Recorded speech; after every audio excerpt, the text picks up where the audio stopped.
Hey everyone! In this quick tutorial, I'll show you how to find your Exness account number in just a few simple steps. Let's get started.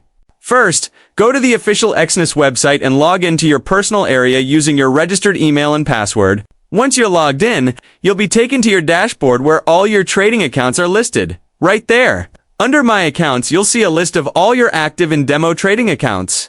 Each account will have details like the account type, for example, Standard, Raw, Spread, or Pro, the platform MT4 or MT5, and most importantly, your account number. This is usually a long numeric code displayed next to the account name.